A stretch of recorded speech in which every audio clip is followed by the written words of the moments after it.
बिस्मिल्लाहिर्रहमानिर्रहीम, अस्सलाम वालेकुम। मैं हूं आफाक नज़ीर। आप देख रहे हैं उर्दू क्रॉनिकल। गुज़िश्ता शब चौधरी शुजात हुसैन की रिहाइशगाह पर जो है वो बड़ी सियासी बैठक के नतीजे में अब ये वाज़ेह हो चुका है कि PDM-2 दोबारा बनने जा रही है, जो कि हालात ने पहले ही वाज़ेह कर दिया था।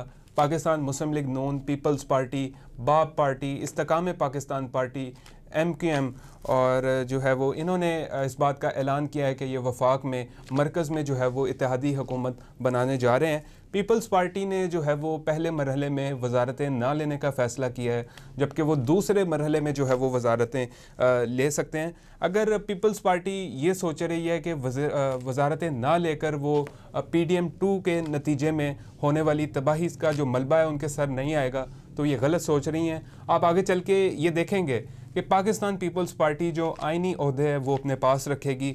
मिसाल के तौर पर चेयरमैन सेनेट का ओहदा हो गया, स्पीकर कौमी असम्बली का ओहदा हो गया, सदर ममलिकत का ओहदा हो गया। इस तरह के ओहदे जो है वो पाकिस्तान पीपल्स पार्टी जो है वो अपने पास रखेगी। और जब पाकिस्तान पीपल्स पार्टी निज़ाम का हिस्सा होगी, उन लोगों के साथ जो है वो कंधा लगाकर गवर्नमेंट बनाएगी जो कि अवाम को जवाबदेह होंगे, तो फिर उनकी कारकर्दगी का जवाब जो है वो पाकिस्तान पीपल्स पार्टी को देना ही पड़ेगा। अच्छा जी, अब बात कर लेते हैं जी कि नवाज़ शरीफ साहब ने जो है वो शहबाज शरीफ साहब को वज़ीर-ए-आज़म के ओहदे के लिए नामज़द कर दिया है, जबकि वज़ीर आला पंजाब के लिए मरीम नवाज़ साहिबा को जो है वो नामज़द किया गया है। ये मैं आपको अपने रीसेंट व्लॉग में ही बता चुका था कि ये चीज़ होने जा रही है, क्योंकि हालात जो है वो इसी तरफ इशारा कर रहे थे। अब यहाँ पे सवाल ये पैदा होता है कि नवाज़ शरीफ साहब जो है वो ख़ुद वज़ीर-ए-आज़म जो है वो क्यों नहीं बन रहे। जिस तरीके से उनको 21 अक्टूबर को पाकिस्तान लाया गया, जिस तरीके से उन्होंने जलसे किए, जिस तरीके से उनकी पब्लिसिटी की गई, जिस तरीके से आप अखबारों की सुर्खियाँ आपने देखी होंगी, तो इतनी पब्लिसिटी के बाद जो है वो वज़ीर-ए-आज़म ख़ुद क्यों नहीं बन रहे। तो यहाँ पे सवाल का जवाब ये है कि वो इसलिए नहीं बन रहे क्योंकि नवाज़ शरीफ साहब जो है वो अपनी तकारीर में इस बात का जिक्र करते रहे हैं कि अगर तो पाकिस्तान को आपने बहरानों से निकालना है तो किसी एक जमात को जो है वो अक्सरियत मिलना ज़रूरी है। फिर इसी तरह पोलिंग डे वाले दिन जो है वो नवाज़ शरीफ साहब ने सहाफ़ी के सवाल के जवाब में भी यही बात की कि अगर तो आपने पाकिस्तान को बहरानों से निकालना है फिर तो जो है वो अक्सरियत किसी एक जमात को मिलना लाजिम है। तो मुस्लिम लीग नून इंतखाबात 2024 के नतीजे में जो अक्सरियत है वो हासिल करने में नाकाम हुई है, जिसके बाद जो है वो नवाज़ शरीफ साहब ने ये फ़ैसला लिया कि वो वज़ीर-ए-आज़म नहीं बनेंगे। अगर तो मुस्लिम लीग नून को अक्सरियत मिल जाती फिर तो वज़ीर-ए-आज़म वही थे। चूँकि अब जो है वो मुस्लिम लीग नून अक्सरियत हासिल करने में नाकाम हुई है, तो अब वज़ीर-ए-आज़म के लिए शहबाज शरीफ साहब को जो है वो नामज़द किया गया है, क्योंकि सारे इस बात को जानते हैं कि वो तो मुफाहमत के बादशाह हैं। और नवाज़ शरीफ साहब को भी जो है वो इस बात का इल्म है कि PDM-2 का जो रिज़ल्ट आएगा वो इससे बखूबी वाकिफ़ हैं। इसके अलावा हम ये चीज़ भी देख रहे हैं कि पाकिस्तान पीपल्स पार्टी जो है वो किस तरीके से हिचकिचा रही है गवर्नमेंट का हिस्सा बनते हुए। तो आप आगे चल के ये चीज़ देखेंगे कि तारीख़ में PDM-2 जो है वो कमज़ोर तरीन गवर्नमेंट जो है वो चलकर साबित होने जा रही है, जिसका वो जो है वो ऑब्वियसली आवाम को ही उठाना पड़ेगा। और PDM-1 की कारकर्दगी तो लोग देख ही चुके हैं। अच्छा, मैं यहाँ पे थोड़ी सी ये बात करना चाहूँगा कि इलेक्शन 2024 के नतीजे में सबसे बड़ी सियासी जमात बनकर उभरने वाली पाकिस्तान तहरीक-ए-इंसाफ जो है वो गवर्नमेंट इसलिए नहीं बना पाएगी। उसकी एक तो बड़ी वजह यह है कि इत्तेहाद के बावजूद उनके पास जो है वो नंबर गेम पूरी नहीं है वफाक में। हालांकि वो अवाम ने उनको मैंडेट दिया, जिस तरीके से भी सीट्स उनके हाथ से निकली वो जो है वो गवर्नमेंट बनाते हुए दिखाई नहीं दे रहे।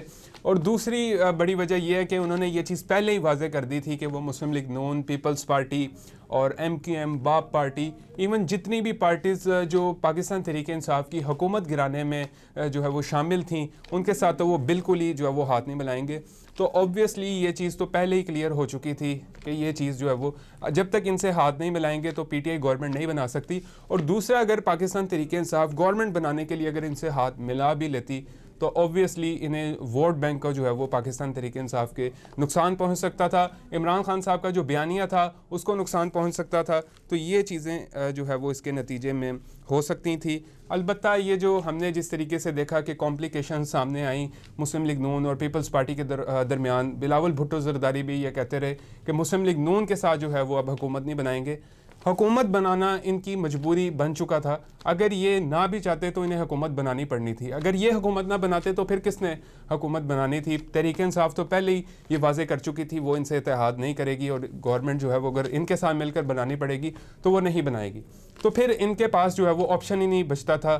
ऑब्वियसली इन्हें एक दूसरे के जो है वो आगे घुटने टेक नहीं पड़ने थे, चाहते हुए या ना चाहते हुए। अलबत्ता पाकिस्तान तहरीक इंसाफ की अगर KPK में बात करें तो KPK में वो हुकूमत बनाने में जो है वो कामयाब हो सकते हैं। उसकी बड़ी वजह यह है कि तहरीक इंसाफ ने वहाँ से क्लीन स्वीप किया है और कोई ऐसी जमात बनकर नहीं उभरी जो इवन डबल फिगर में भी जो है वो सीट्स हासिल करने में कामयाब हो। अलबत्ता अली अमीन गंडापुर को जब से वज़ीर आला KPK नामज़द किया गया है वब से जो है वो थोड़ा कॉन्फ्लिक्ट जो है वो सामने देखने में आ रहा है। और अच्छा, यहाँ पे अब मैं थोड़ी सी बात इस तरफ लेकर जाऊँगा कि पाकिस्तान तहरीक इंसाफ के लिए जो है वो इत्तेहाद इसलिए भी ज़रूरी था। आज़ाद कैंडिडेट्स को जो है वो मैनेज होने से बचाने के लिए इनके लिए इत्तेहाद ज़रूरी था। और जो आज़ाद कैंडिडेट्स टूटे हैं उनके लिए मैं सिर्फ यही कहूँगा कि वोट जो है वो आपको सिर्फ इमरान खान के नाम का पड़ा है, और लोगों ने वोट डालते हुए ये चीज़ नहीं देखी कि कौन सा कैंडिडेट नीचे है, कौन सा उसका इंतखाबी निशान है। लोगों ने इमरान खान के नाम पर वोट दिया है। बहुत कम ऐसे कैंडिडेट्स होंगे जिनका अपना जो है वो बड़ा वोट बैंक होगा।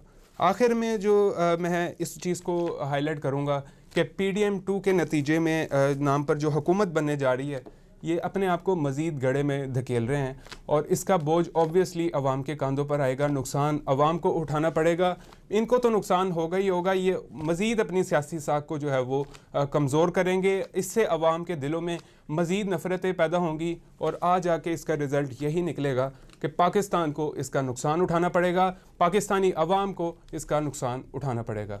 बहरहाल अल्लाह ताला जो है वो पाकिस्तान पर और पाकिस्तान की अवाम पर जो है वो रहम करम फरमाए। तो इसी के साथ ये था हमारा आज का व्लॉग। एक नई वीडियो में आपसे फिर मुलाकात होगी, तब तक के लिए अल्लाह हाफ़िज़।